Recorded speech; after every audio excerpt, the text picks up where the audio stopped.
Did a quick fix make your swing worse? Wayne Defrancesco will get your swing back on track at wdglc.com.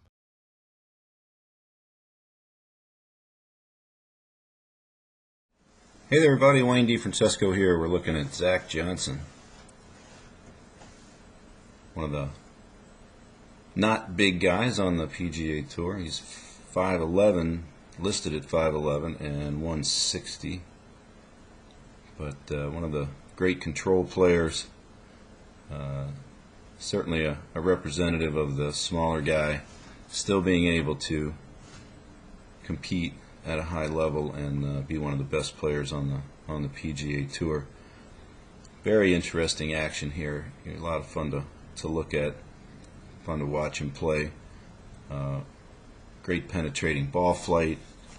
Would appear to be mostly right to left. One of the things that's real noticeable right away is Zach's grip. Almost 4 knuckles, so you'll see quite a bit of bend right in that area in the left wrist. The right hand V pretty much up the forearm, slightly strong, but given where that left hand is, not overly underneath the shaft. You'll see the elbows a little bit on the tight side at address here. And one of the hallmarks of the real strong grip guys is the low hand position. Kind of makes the left wrist sit down more comfortably. Be kind of, if you ever jacked your hand over real far and tried to raise it up so that the grip would point up more, it feels kind of awkward up in the wrist. So that's a normal thing. I remember playing with David Duval, looked kind of similar, and he had a similar type grip here. So being there's probably a mid-iron he's hitting here, but with the shaft that low, he's going to come in a little bit higher than that. What's surprising is how high he really does come in. Pretty interesting. Setup is neutral in the feet, not really balls of the feet so much as middle, I think. The camera angle here on the right is a little bit off, and camera moves a little bit, but we can see a few things from the swing here. A couple of real key components of Zach's swing, I think. One is the maintenance of the left wrist bend or cup in the backswing, which keeps the club head coming up the shaft plane. And most of the time with a normal grip, when you see the wrist like this, you'll see the toe up. So so for Zach to get the toe to here with a grip that strong, there's a fair amount of club head rotation there. But again, the grip's so strong that the club is going to still look slightly closed. But as it comes up, you can see it track the forearm real nicely there. And you can really see that bend in the back of the left wrist. And even though the elbows are a little bit tight, the right arm bends nicely. And the elbows are just about even here, maybe a tiny bit off. Learn the pivot compression golf swing. Join wdglc.com today. As you watch the leg movement, you see a little bit more movement out into the left, and when we look at it from the front side, you'll see why. There's a bit of a twisting, so the right hip is really going up and back, and you'll see the left come down and in a little bit here. And this is something that you really don't see very often in the best players, is you'll see a lift of the head and a left movement of the head in the backswing. So again, that's something that is a little different.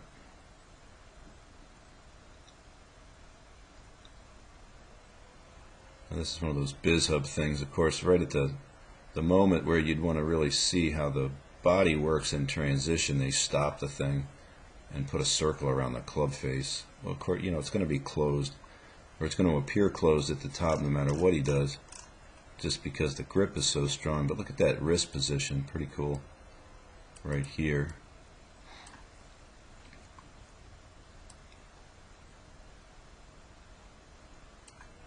So definitely with the irons, he never really takes it back to fully parallel. You can see the right arm stays in front of him nicely and has some spacing in there. And when he starts forward, here's the other really key moment in the swing, is the out move of the hands, right out. Now in this case you can see that the grip end is going over the line, so you could take that line and draw that outside the ball there. Now this is important because it's a face opening move with as that wrist maintains its cup there.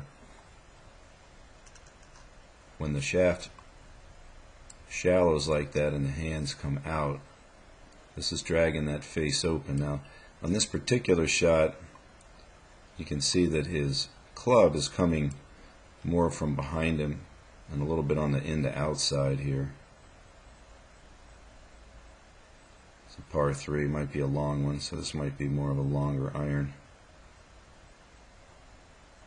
You can see the release where the right arm is straightening a little bit out to the right. More of a draw type. What guys would call a CP, or centripetal release, where the hands are releasing more out to the right. Great body action though. Watch the hips pretty nicely in the box.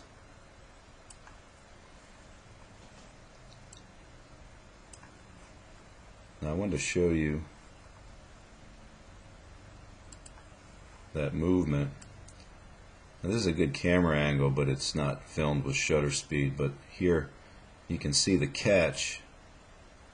And again, when it comes to rhythm in a golf swing, it's really, every player has their unique catch or transition movement where the lower body will initiate forward at some point and interrupt the backswing. And you can really see it here, how if you look at the upper left lat right in this area, you can watch those muscles stretch. Now there's two things causing that. One is, of course,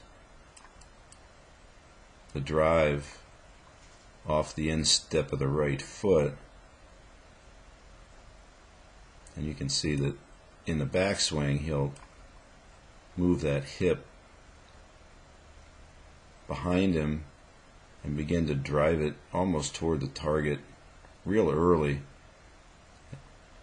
Now you still wouldn't get that lat stretch without that push outward of the right palm into the left thumb. So we're talking right arm extensor action in a big way here. Look how stretched out that left arm is there. While it's certainly connected to the chest, it's at maximum width, so you can really see a huge amount of space between the head and the hands there. And since the lower body starts as the club is going back, when he catches and goes, he doesn't lose any angle in those wrists. See, now the film is essentially worthless, other than tracking or just to see how far the hips slide forward. So that's a nice amount. This is pretty much standard. If I'm showing somebody where I'd like them to get, it would be about that far over. Another thing you'll see here is the footwork. You can see the weight driving into the outer edge of the left foot, driving off the inner edge of the ball of the right foot right here.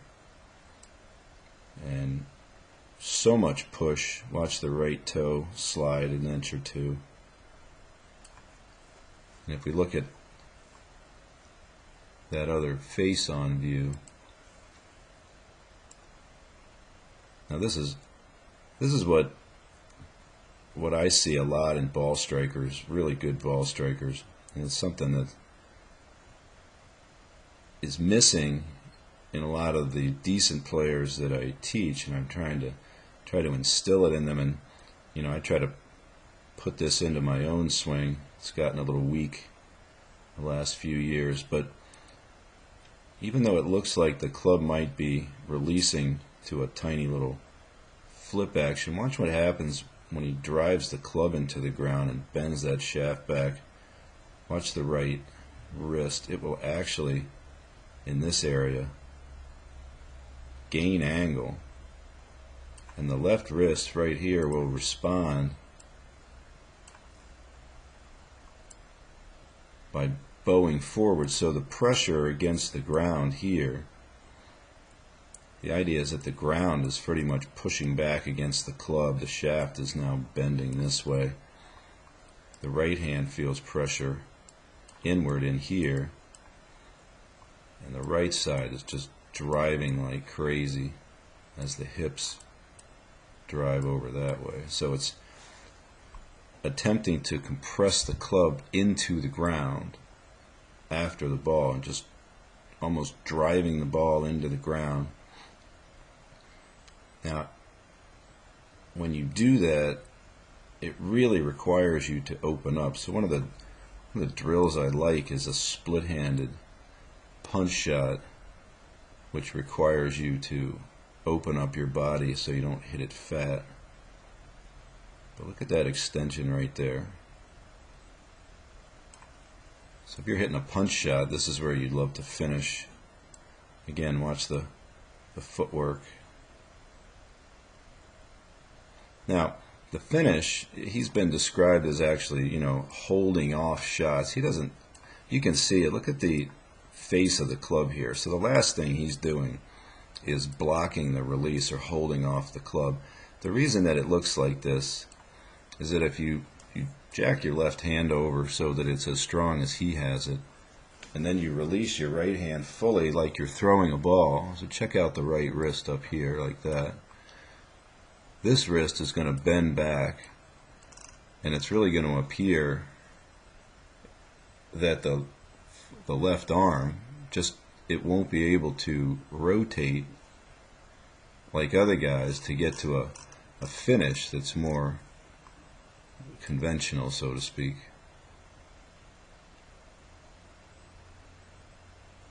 Now, some of the swings that he'll make will cut off more so than that. Let's take a look. Here's another one.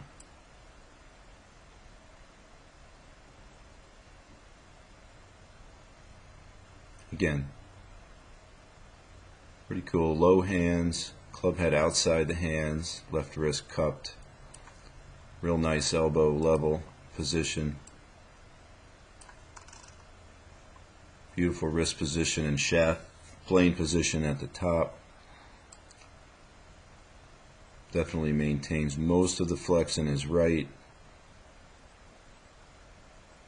You can see the legs are a little bit slower to clear, but when those arms hook up like they do, when he hits the ball, just tons of rotation through with the body. And you can see that with the face coming in maybe a little bit on the closed side, he's going to release that club a little bit more out to the right and play for a little bit of a draw.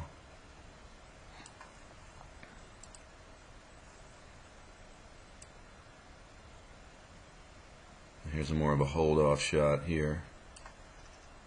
But again, you can see it as the club flashes by there. You can see it a little behind his hands.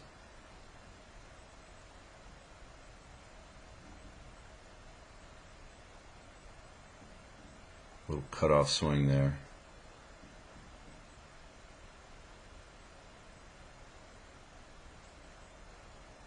And again, one of the things that you'll see in just about every good player is that in the start of the forward swing, if you look at the top of the head, always, always, always, the pushing action comes off the ground, so you almost always see lowering in the downswing. So if we look at a couple of these at regular speed,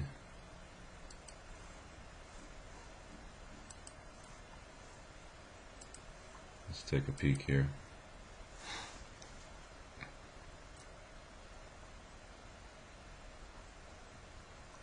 It's got that real staccato